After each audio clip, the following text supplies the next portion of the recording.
Hello दोस्तों, सभी को राधे राधे, जय श्री कृष्णा, हर हर महादेव। क्लास में आप सभी का स्वागत है। अगर आप चैनल पर नए आए हैं तो चैनल को सब्सक्राइब जरूर कीजिए फ्रेंड्स, अपने दोस्तों तक शेयर कीजिए। चलते हैं सीधे क्लास की ओर। 109 नंबर का क्वेश्चन देखिए। मौर्य साम्राज्य के प्रांतों एवं उनकी राजधानियों के साथ कौन सा युग्म सही सम्मिलित नहीं है? ठीक है, उत्तरापथ, तक्षशिला, अवंती राष्ट्र, उज्जैनी, कलिंग, स्वर्णगिरी और दक्षिणापथ स्वर्णगिरी। तो ये दोनों एक साथ तो सही नहीं हो सकते, तो यही ऑप्शन सी गलत है। कलिंग का जो स्वर्णगिरी दिया है ये गलत है। दक्षिणापथ का स्वर्णगिरी है, ठीक, दक्षिणापथ का स्वर्णगिरी है और कलिंग का है तोसली। ठीक है, कलिंग का है तोसली। तोसली उनकी राजधानी थी। उत्तरापथ की राजधानी थी तक्षशिला। ठीक है, उत्तरापथ की राजधानी तक्षशिला, अवंती की राजधानी उज्जैनी, कलिंग की राजधानी तोसली, दक्षिणापथ की राजधानी स्वर्णगिरी और प्राची की राजधानी पाटलिपुत्र। शैल्यूकश प्रथम द्वारा चंद्रगुप्त मौर्य के दरबार में निम्नलिखित में से कौन सा दूत भेजा गया था? शैल्यूकश प्रथम द्वारा चंद्रगुप्त मौर्य के दरबार में निम्नलिखित में से किसे राजदूत बनाकर भेजा था? तो उसने मेगस्थनीज को भेजा था। मेगस्थनीज को। ठीक है, यूनानी शासक जो सेल्यूकस निकेटर या सेल्यूकस प्रथम को चंद्रगुप्त मौर्य ने क्या किया था? पराजित किया था। चंद्रगुप्त मौर्य के दरबार में सेल्यूकस ने अपने राजदूत मेगस्थनीज को भेजा था। मेगस्थनीज अपनी पुस्तक इंडिका में प्रशासन संबंधी जानकारी दी है। ठीक है, मेगस्थनीज ने कौन सी पुस्तक लिखी है? मेगस्थनीज ने लिखी है इंडिका। और सेल्यूकस ने अपने राजदूत किसे बनाया था? मेगस्थनीज को बनाया था। मेगस्थनीज की पुस्तक का नाम है इंडिका।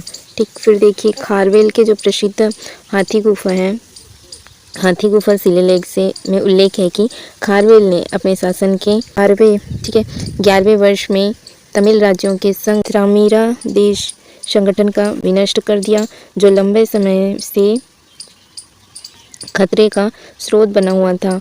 उन तमिल राज्यों का यह संघ कितना पुराना है? तो ये कितना पुराना है? 113 वर्ष पुराना है। 113 वर्ष पुराना है। खारवेल का प्राथमिक स्रोत उसका चट्टान काटकर बनाया गया हाथी गुफा शिलालेख है। शिलालेख अधिनांकित है। इनकी 17 पंक्तियों में से केवल 4 पूरी तरह से सुपठित है। यह अभिलेख प्राकृत भाषा तथा ब्राह्मी लिपि में लिखा गया है। इस अभिलेख में नंद द्वारा बनाई गई तानसूली नहर का उल्लेख भी मिलता है। यह अभिलेख जैन धर्म में मूर्ति पूजा का प्राचीनतम उल्लेखनीय साक्ष्य है। इस अभिलेख में भारतवर्ष शब्द की पहली बार इस्तेमाल किया गया। सांची स्तूप की नींव निम्नलिखित में से किस राजा द्वारा रखी गई थी? इसको रखा था सम्राट अशोक ने। ठीक है, जो सांची के स्तूप है इनकी स्थिति रायसेन जो मध्य प्रदेश है। ठीक है, रायसेन मध्य प्रदेश में मिलेगा सांची का स्तूप। और सांची स्तूप के निर्माण का श्रेय किसे जाता है? मौर्य सम्राट अशोक को जाता है। अशोक के निम्नलिखित अभिलेख में से किसमें दक्षिण भारतीय राज्यों का उल्लेख हुआ है? तो वह हुआ है द्वितीय मुख्य शिलालेख में। ठीक है, अशोक के 14 बड़े लेख हैं, तो दक्षिण भारतीय राज्यों का उल्लेख मिलता है इसमें द्वितीय मुख्य शिलालेख में। भारत में शिलालेख का प्रचलन सर्वप्रथम अशोक ने किया। अशोक के अभिलेखों को 3 भाग में बांटा गया है। एक है गृहालेख, स्तंभलेख और शिलालेख। ठीक है, अशोक के बृहद या मुख्य शिलालेख की संख्या कितनी है? 14। और अशोक के द्वितीय मुख्य शिलालेख में दक्षिण भारत के राज्य जैसे सत्यपुत्र, केरलपुत्र, चोल और पांड्यों का उल्लेख मिलता है दूसरे शिलालेख में। और द्वितीय शिलालेख में मनुष्य एवं पशुओं की चिकित्सा तथा लोक कल्याणकारी कार्यों का भी उल्लेख है। और अशोक को उनके अभिलेख में सामान्यतः देव नाम प्रिय दासी कहा गया है। उनके अभिलेखों में अशोक को उनके अभिलेख में सामान्यतः क्या कहा गया है? देव नाम प्रिय दासी कहा गया है। अशोक के निम्नलिखित अभिलेख में से किसकी लिपि खरोष्टी है? तो शहबाजगढ़ी की जो लिपि है वो खरोष्टी लिपि में लिखी गई है। अशोक के जो अधिकांश अभिलेख है वो कौन सी प्राकृत भाषा और ब्राह्मी लिपि का प्रयोग हुआ है, लेकिन जो शहबाजगढ़ी अभिलेख है उसमें खरोष्टी लिपि का प्रयोग हुआ है। ठीक है, अशोक के 14 शिलालेख भिन्न भिन्न स्थानों पर प्राप्त हुए, जैसे शहबाजगढ़ी और जो मानसेरा है। ठीक है, और कालसी है, गिरनार है, धौली है, जौगढ़ है, गुड़ी एवं सोपारा के अभिलेख आदि। अशोक के ज़्यादातर अभिलेख लिपि ब्राह्मी थी। केवल निम्न 2 अभिलेख लिपि जो थी वे खरोष्टी, एक तो मानसेरा और शहबाजगढ़ी, ये 2 ऐसे अभिलेख हैं जिसमें खरोष्टी लिपि का उपयोग हुआ है। तक्षशिला का अभिलेख आरमाइक, ठीक है, आरमाइक लिपि में है। जो तक्षशिला का अभिलेख है वो कौन सी लिपि में है? अरामाइक लिपि में है। अशोक का रुम्बिनदेही अभिलेख किससे संबंधित है? अशोक के जो रुम्बिनदेही अभिलेख है वे बुद्ध के जन्म से संबंधित हैं। ठीक है, अशोक के जो रुम्बिनदेही अभिलेख है वो किससे संबंधित है? बुद्ध के जन्म से संबंधित है।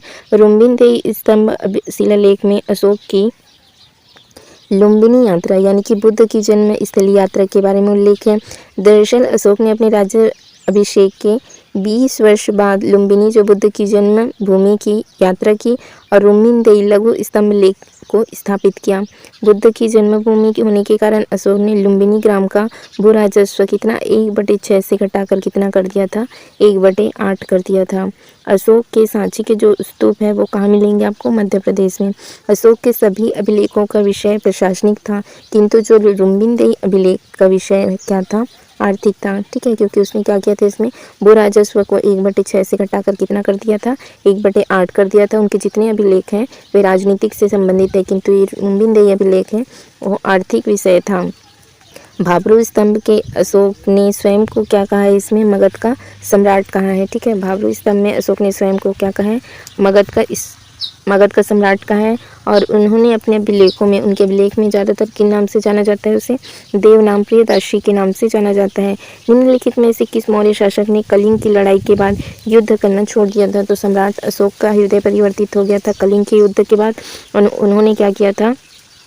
नरसंहार करना छोड़ दिया था और उन्होंने बौद्ध धर्म को अपना लिया था। अशोक का शासनकाल 273 ईसा पूर्व से 232 ईसा पूर्व तक रहा। अशोक का वास्तविक राज्य अभिषेक हुआ था 269 ईसा पूर्व में हुआ था।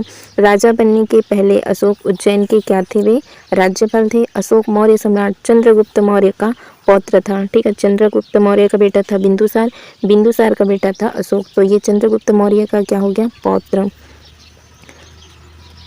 अशोक ने अपने पुत्र महेंद्र और संघमित्रा को कहाँ भेजा था? उसने श्रीलंका भेजा था बौद्ध धर्म का प्रचार प्रसार करने के लिए। अशोक के समय तीसरी बौद्ध संगति आयोजित हुई थी। ठीक है, ये हम अच्छे से कर चुके हैं कि पहली कहाँ आयोजित हुई थी, दूसरी कहाँ आयोजित हुई थी और तीसरी कहाँ आयोजित हुई थी। तो तीसरी वाली किसने आयोजित की थी? अशोक ने। ठीक है, कहाँ आयोजित की थी उसने? पाटलिपुत्र में। अशोक के 13वें अभिलेख के अनुसार अशोक ने अपने राज्याभिषेक के 8वें वर्ष क्या किया था? कलिंग का युद्ध लड़ा था और इसी युद्ध से उनका हृदय परिवर्तित हो गया और वे नरसंहार करना त्याग दिया था। ठीक है, जो कलिंग के युद्ध में वे नरसंहार से वे क्या हो गया? विचलित होकर अशोक ने युद्ध करना छोड़ दिया था। पुराणों में अशोक को अशोकवर्धन कहा गया है। ठीक है, मास्की के लघु शिलालेख में अशोक को बुद्ध शाक्य कहा गया है। ठीक है, कौन से अभिलेख में अशोक को बुद्ध शाक्य कहा है? तो उसको मास्की लघु शिलालेख में अशोक को बुद्ध शाक्य कहा है। अशोक के अभिलेखों की सबसे पहले किसने पढ़ा था? जेम्स प्रिंसेप ने पढ़ा था 1837 ईस्वी में। ठीक है, 1837 ईस्वी में जेम्स प्रिंसेप ने अशोक के अभिलेखों को पढ़ा था। समाहर्ता नामक अधिकारी क्या कार्य करता था? जो समाहर्ता था वो अधिकारी क्या कार्य करता था? वो कर का निर्धारण करता था। ठीक है, अर्थशास्त्र के अनुसार मौर्य काल का उच्च अधिकारी क्या कहलाता था? तीर्थ कहलाते थे। ठीक है, अर्थशास्त्र के अनुसार जो मौर्य काल के उच्च अधिकारी होते थे वे क्या कहलाते थे? तीर्थ। और अर्थशास्त्र में कुल कितने? तो 18 तीर्थों का उल्लेख मिलता है। तीर्थ के लिए महामात्र शब्द का भी प्रयोग किया जाता है। समाहर्ता भी इन्हीं 18 तीर्थों में से एक था। ठीक, और समाहर्ता का मुख्य कार्य क्या होता था? राजस्व एकत्रित करना, कर निर्धारित करना, आय व्यय का ब्यौरा रखना एवं वार्षिक बजट तैयार करना। ये किसका कार्य होता था? ये होता था समाहर्ता का। फिर चलते हम शुंग वंश की ओर। मालविकाग्निमित्रम के संबंध में निम्नलिखित में से कौन सा कथन सही है? ठीक है, इसका संकलन कालिदास जी ने किया था। मैं पुष्यमित्र के पुत्र अग्निमित्र को बैंबिका कुल से संबंधित बताया है और बौद्धायन श्रौत सूत्र बैंबिका को कश्यप के रूप में दर्शाता है। तो इसका 1 और 2 ठीक है, दोनों के दोनों सही। मालविकाग्निमित्रम को किसने लिखा है? इसको कालिदास जी ने लिखा। मालविकाग्निमित्रम 5 अंकों में कालिदास द्वारा इनको रचित है और प्रथम नाट्य रचना मालविकाग्निमित्रम है। ठीक है, इसके अंतर्गत तो शुंग नरेश हैं जो अग्निमित्र हैं और मालविका की प्रणय कथा को इसमें वर्णित किया है। किसने? कालिदास जी ने। 5वीं शताब्दी ईसा पूर्व का एक नाटक मालविकाग्निमित्रम किसके द्वारा रचित है? अभी अभी हमने ऊपर देखा किसके द्वारा रचित है ये, कालिदास जी के द्वारा। कालिदास की और कौन कौन सी रचनाएं हैं? मेघदूतम, ठीक है, मेघदूतम किसकी रचना है? कालिदास की। मेघदूतम, रघुवंशम, ऋतुसंहार, कुमार संभवम, अभिज्ञान शकुंतलम, ठीक है, ये सभी के सभी किसकी रचनाएं हैं? कालिदास जी की रचनाएं हैं। मेघदूतम, रघुवंशम, ऋतुसंहार, कुमार संभवम और अभिज्ञान शकुंतलम, ये सभी के सभी कालिदास जी की रचनाएं हैं।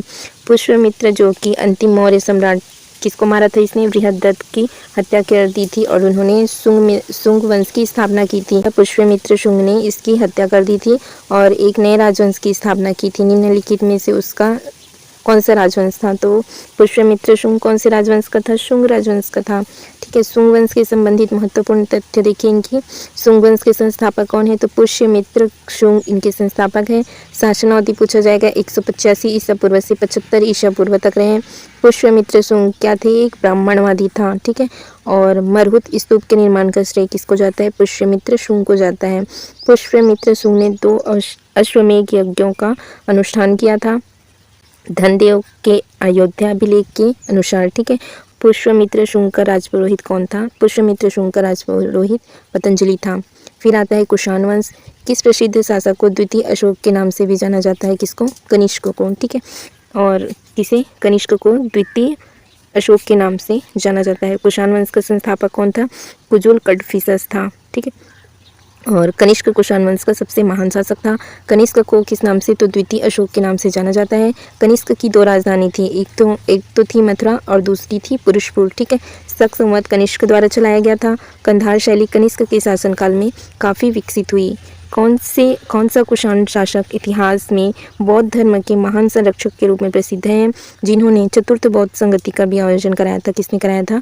कनिष्क ने कराया था, ठीक है। कहाँ करवाया था? कुंडलवन, कश्मीर में इन्होंने 4थी बौद्ध संगति का आयोजित कराया था। इनके अध्यक्ष बने थे वसुमित्र जी, ठीक है। वसुमित्र इनके क्या बने थे? अध्यक्ष बने थे 4थी बौद्ध संगति के। पहली बौद्ध संगति कहाँ आयोजित हुई थी? पहली हुई थी राजगृह में, फिर दूसरा हुआ था वैशाली में, और तीसरा हुआ था पाटलिपुत्र में, और चौथा हुआ था कुंडलवन कश्मीर में, ठीक है। पहले वाले को किसने आयोजित कराया था? इनके अध्यक्ष कौन थे?